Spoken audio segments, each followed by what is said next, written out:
Thank you. ये वाला video जो है इसमें मैं कोई भी केमिकल रिएक्शन को कैसे बैलेंस करते हैं मैथमेटिकल वे में वो बता रही हूँ। अगर इस मेथड को आप फॉलो करेंगे तो 100% आप केमिकल रिएक्शन कोई भी दी होगी आप उसको बैलेंस कर सकते हैं।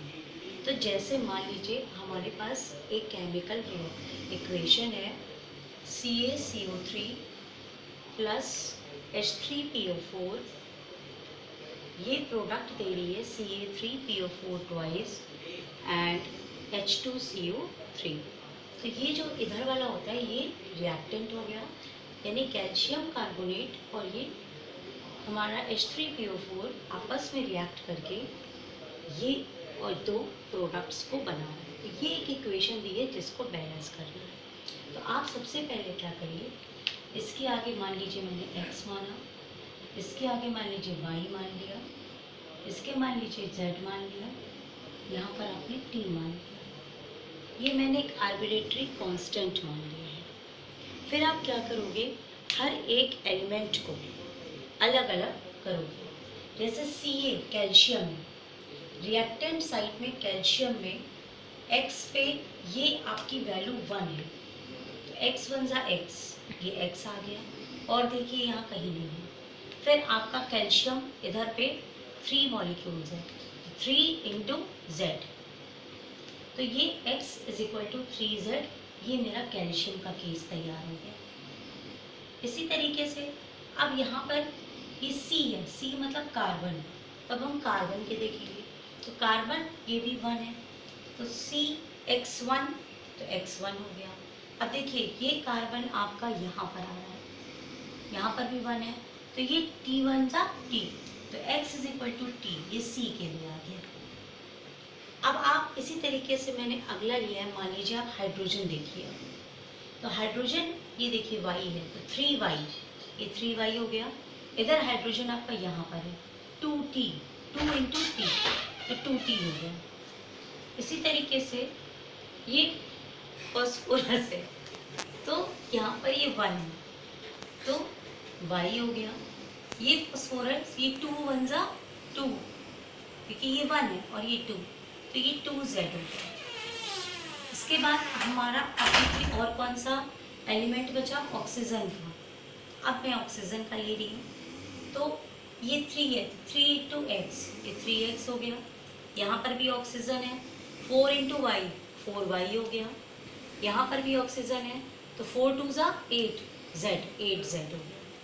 इसी तरीके से यहाँ पर भी ऑक्सीजन है, तो 3 इंटू टी, ये आपकी एक इक्वेशन है। और ये जो इक्वल टू लगाते हैं, ये जहाँ पे ये जो एरो का निशान है इसकी जगह रखते हैं प्रोडक्ट और रिएक्टेंट के बीच में, मतलब लेफ्ट हैंड साइड एक तरफ, राइट हैंड साइड एक तरफ, बीच में इक्वल टू का निशान। तो आपकी ये इक्वेशंस रेडी हो गई।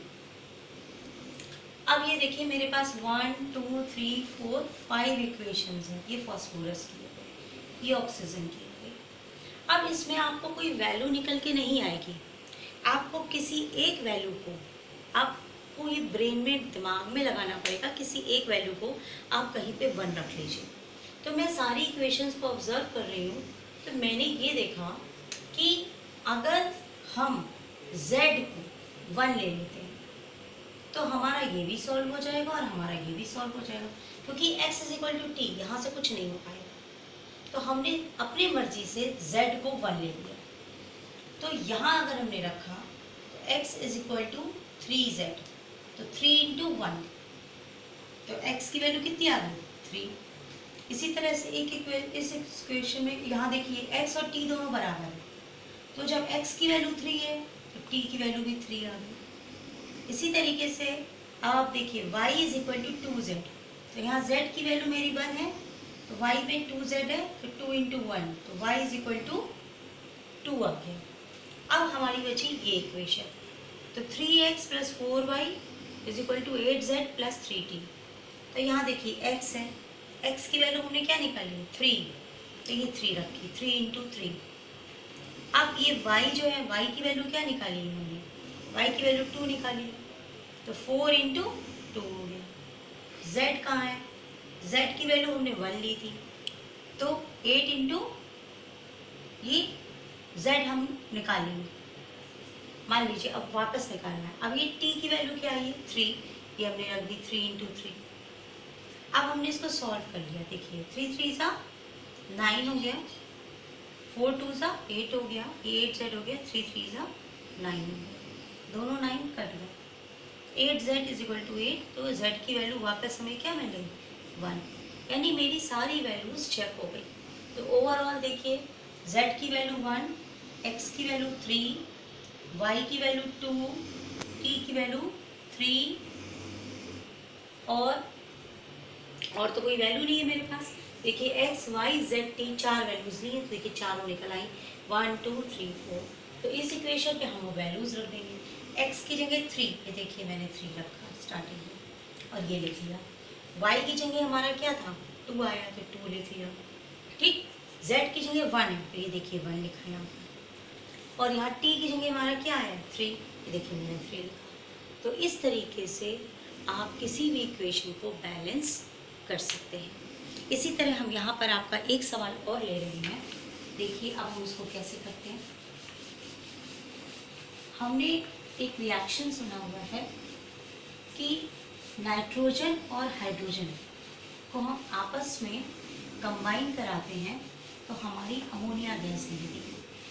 मान लीजिए हमें उस रिएक्शन को बैलेंस करना है, तो हमारी जो इक्वेशन है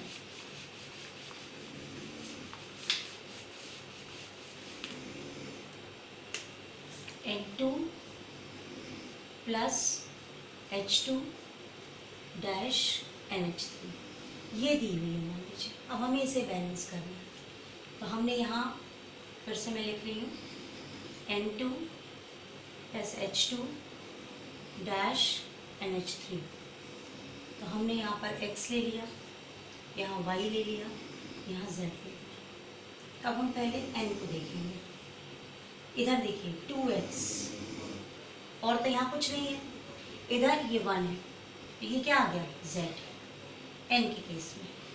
अब h का केस देखिए 2y, और यहाँ पर h का केस क्या है 3z। तो दोनों ही केसेस में इधर z आ रहा है, तो हम फिर arbitrary z is equal to मान लीजिए 1 ले लेते हैं, तो आ जाएगा 2x इज इक्वल टू 1। तो x की वैल्यू क्या हो गई 1/2।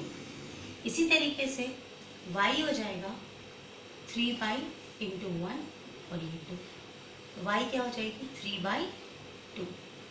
अब हम इसको यहाँ रखेंगे, तो 1/2 N2 plus 3/2 H2 dash NH3। या आप इसको इस तरीके से भी कर सकते हैं कि ये दोनों 2 इधर मल्टीप्लाई हो गए, तो आपकी क्या रिएक्शन मिल गई N2 plus 3H2 dash 2NH3।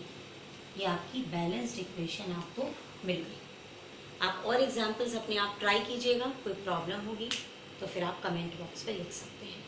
Thank you.